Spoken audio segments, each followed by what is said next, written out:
asal-usul Batu Raden.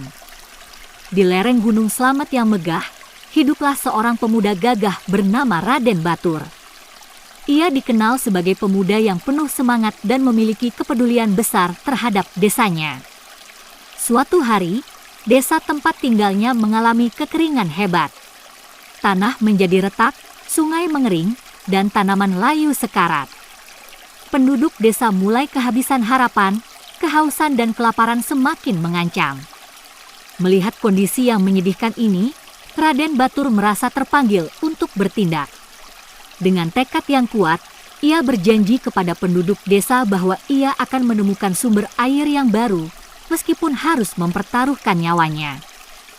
Dengan perbekalan seadanya, Raden Batur berangkat memasuki hutan belantara yang lebat dan penuh misteri.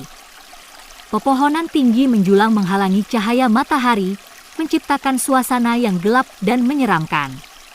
Suara binatang buas terdengar di kejauhan, membuatnya semakin waspada.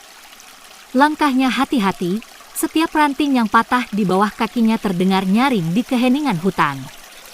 Namun, ia tetap maju, melewati semak berduri, menyeberangi sungai kecil yang hampir kering, hingga akhirnya tiba di sebuah jurang dalam yang memisahkan jalannya. Di tengah kebingungan mencari cara untuk melanjutkan perjalanan, tiba-tiba terdengar suara lembut namun berwibawa. "Mengapa kau datang ke hutan ini, anak muda?" Raden Batur menoleh dan melihat seorang wanita anggun berbusana hijau berdiri di antara pepohonan. Matanya bersinar penuh kebijaksanaan dan auranya memancarkan ketenangan. Wanita itu adalah Ratu Hutan, penjaga alam di Batu Raden.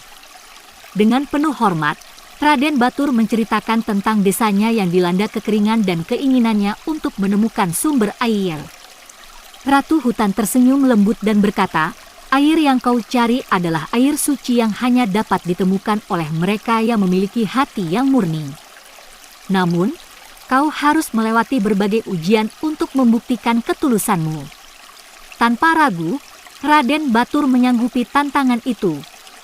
Ratu Hutan kemudian membawanya ke dalam labirin hutan yang penuh dengan rintangan. Ia harus berjalan melewati akar-akar pohon raksasa yang menjalar seperti ular, menghindari angin kencang yang berhembus secara tiba-tiba, serta melawan ilusi-ilusi gaib yang mencoba mengelabuinya. Setiap langkah yang diambilnya terasa berat, namun ia tetap teguh pada niatnya.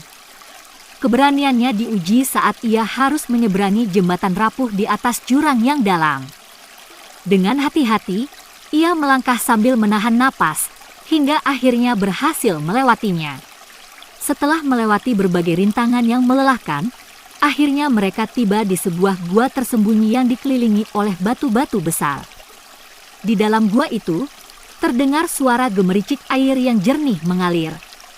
Di tengah-tengah gua, terdapat sebuah mata air yang memancarkan cahaya biru kehijauan yang memukau. Raden Batur berlutut di hadapan sumber air itu, mencelupkan tangannya, dan merasakan kesejukan yang luar biasa.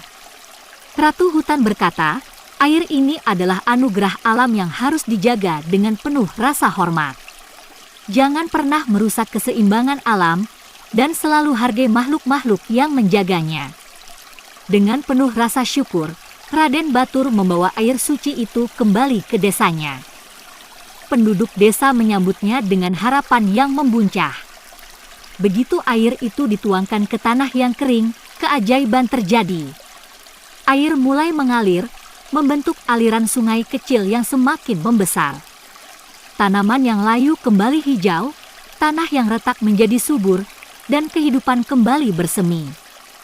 Penduduk desa bersorak gembira, menangis bahagia melihat mukjizat yang terjadi di hadapan mereka. Sebagai bentuk penghormatan kepada Raden Batur, desa tersebut kemudian diberi nama Batu Raden, menggabungkan namanya dengan alam yang telah ia selamatkan. Kisah kepahlawanannya menjadi legenda yang diwariskan dari generasi ke generasi. Cerita ini tidak hanya mengajarkan tentang keberanian dan ketulusan hati, tetapi juga tentang pentingnya menjaga alam agar tetap lestari. Hingga kini, Batu Raden menjadi tempat yang mempesona, menyimpan cerita tentang seorang pemuda yang rela berkorban demi kehidupan yang lebih baik bagi orang-orang yang dicintainya.